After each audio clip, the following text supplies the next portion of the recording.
right? And Every ounce of energy you have is so precious. right. So your symptoms, what exactly did you, or was there an event that triggered this, or what exactly happened for you? So now in hindsight, I know that there was, but back then I didn't know. So when I was 18, I had my first episode I had a cramp in my foot that lasted for 5 hours. And then for a year and a half, I couldn't walk. I couldn't walk more than a few hundred meters because the soles of my feet were burning. I had the feeling, you mentioned you were like your heel felt like an eggshell. I had the feeling I was walking on my bones all the time, that there was no cushion, no skin. And I did all the possible doctors, in France, and nobody could find anything. But at the time I was doing stressful studies. And every time I was telling them what kind of studies I was doing, they were like, oh, look no further. That must be, that's the reason why you're feeling this way. And then because I was 18, so I never really knew what happened. And after a year and a half, because I think I was 19, and the potential in a young body like this there's a lot of regeneration happening, I didn't have symptoms anymore. They went away. So I was like, okay, I don't know what that was, but I'm just going to continue and live my life. Right. And then a few years later, I was walking on a elliptic bike. I took a break, and then my muscles went into paralysis for 24 hours. Oh, wow. That was very stressful because I was like, oh my God, is it going to go to my heart? Is it going to go? Like, I didn't understand what was happening. Yeah. And then I went to see one doctor, and he mentioned stress again. And I remembered what happened when I was 18. And I was like, you know what? I'm not going to freak out. I'm not going to go to another 50 doctors. I'm just going to breathe it out and then just continue until, we'll see.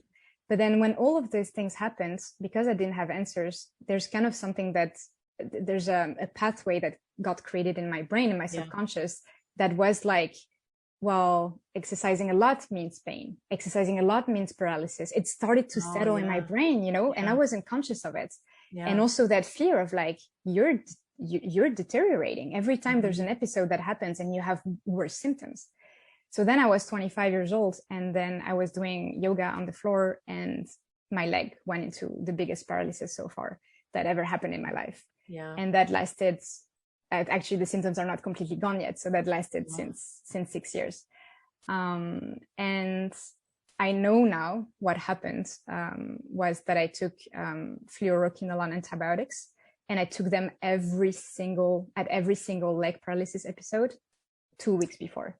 They gave you antibiotics for the paralysis? No. So every time I had UTI, urinary tract infections. Yes.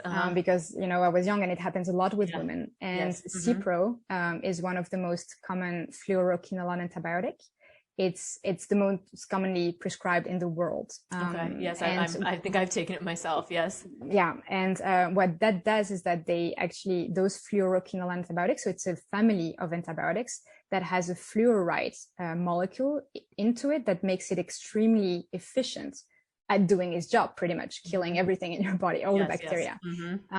And the problem because it's so powerful, it actually also enters your DNA and then damages your nervous system and your mitochondria.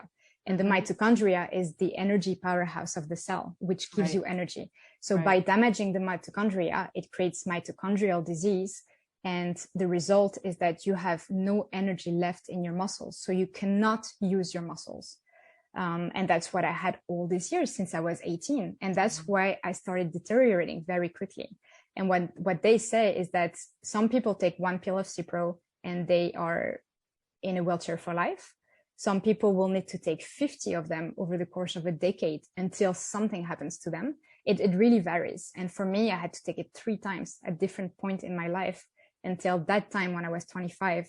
I had a big UTI. I took 2 weeks of Cipro, and then 2 weeks later I was in the ER. Yeah. And if I look in at the whole story, I'm like, when you open Cipro, there's a huge black box warning from the FDA that says that this medicine can actually damage your nervous system and your mitochondria and leave permanent damage to your body.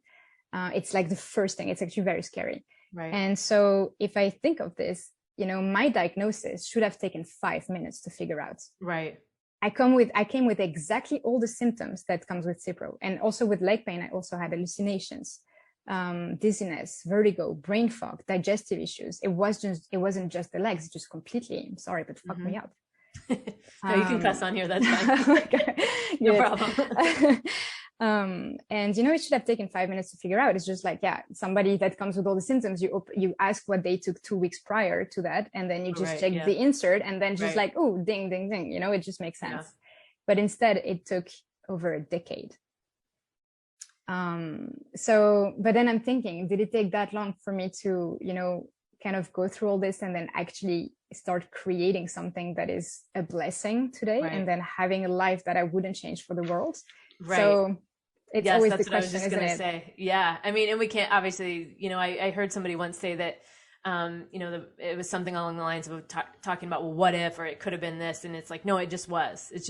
Right. Yeah. And so going back and trying to, but I mean, so yeah, like you said, you went through all of this, you went through this pain, you went through this terrible, this feeling of nobody believing you, right? Mm-hmm. And having this experience that you knew you weren't making up, but everybody was not giving you the credibility that you deserved. And then from that, you were able to, again, like I talk about on the show, create what you speak, right? You had recovery, you had this idea, you knew you could help people. So let's talk about the Envol app and how that came to be and what that is exactly. Yeah. So something that I haven't shared about my story is that when I got really ill and then they sent me back to the hospital, from the hospital to home, they said that it was my head. So for 2 years, I started seeing a psychologist, and I was very open to this. I was like, if it's in my head, then I'm going to see somebody. Right. And then I learned a lot of things about me. I think it's amazing to go to somebody that knows, it's very interesting. Yes. But then 2 years later, I wasn't walking still. So then I went to another doctor that diagnosed me with chronic Lyme disease, which was a false diagnosis. It wasn't the right one. So a lot of misdiagnosis. And then he prescribed me something that actually, when you take it, when you have fluoroquinolone toxicity, it's a steroid, it's cortisone, it's a death cocktail. It's kind of like, so I went from not being able to walk in a wheelchair to dying. I was literally dying.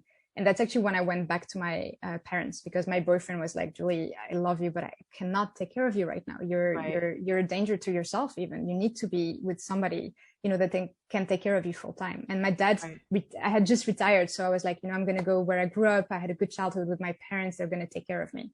And for the next 6 months, I think at 1% of my capacities. I was literally like in the morning, I was checking up to see if my heart was still beating, if I was still breathing. Oh my gosh.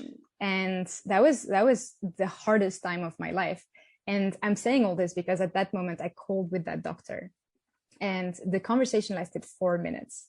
And he said that he would send me a new list of drugs to take.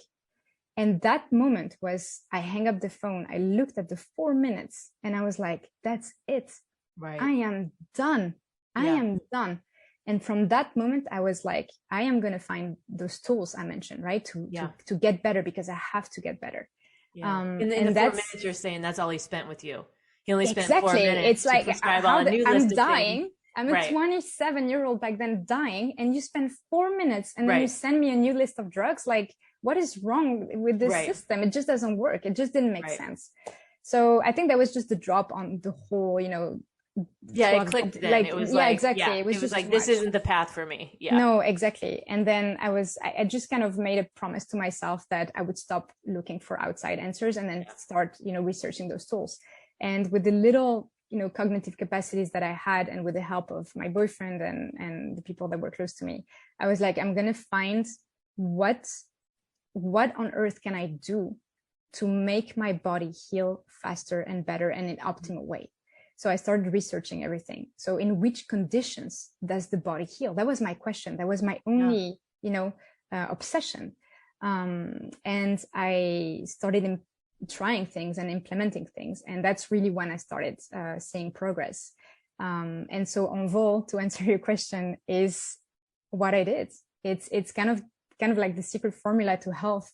I told Tim one time, my boyfriend, I said, how amazing would it be to have something that gives me a score that would be a recharge score. And that score would tell me how well I'm doing with my health and how good I'm creating those conditions in my life to help my body heal. And then so he's more into math than I am. So he created an algorithm to make this happen. And then, there's a score on Envol. It's an app that gives you this score, this recharge score. And it ranks from 0 to 100. And if you get a score from 70 to 100, it's what we call the healing zone. And in that zone, you are maximizing your body's healing capacities. This recharge score is taking into account a few things that you're doing in the day. So it's your exposure to sunlight. So kind of all the nourishments you can bring your body and mind that are essential for healthy living. So there's exposure to natural lights, mental rest, how you sleep, how the food that you're eating, how healthy it is, your time spent in nature. And the last one is your time spent in gratitude, because gratitude is the most healing state we can be in. So if you combine all this in a day, then you get this score, and you get personal tips to help you, better your score or just improve the way you feel in the day. And you also get recommendations from the toolbox that we've developed. And that toolbox includes guided meditations, affirmations, a breathing module with breathing exercises, sound journeys. To all the tools in the toolbox were created and designed to help you access that healing state when you have lower brainwaves, when really truly cell regeneration happens. So it's kind of like, how do you maximize your time in a day? Because for a lot of chronic illness people, they have time. That's not a problem. They're in their bed most of the time and they can't do anything. So it's kind of how do you use those tools and maximize that healing state and make it happen as much as you can so that you see incredible progress. Right. So that's what the app is about. So so Julie's app is called Envol, and I will link to it in the show notes so you can download that. And there's a trial version you can use. And so a couple of things. So I have so many, I love this kind of stuff too, talking about again, you developed this, right? You did the research. You brought something to life that would benefit people. One of the things I always talk about, I talked about a lot on the show, and even before I record a show, I always set the intention to bring the most value to everybody that's listening to the show, right? That's my intention. I want to help people in that way to shift their perspective or, introduce something new, whatever that might be. So when you talk about, you were doing your research to figure out which conditions does the body heal.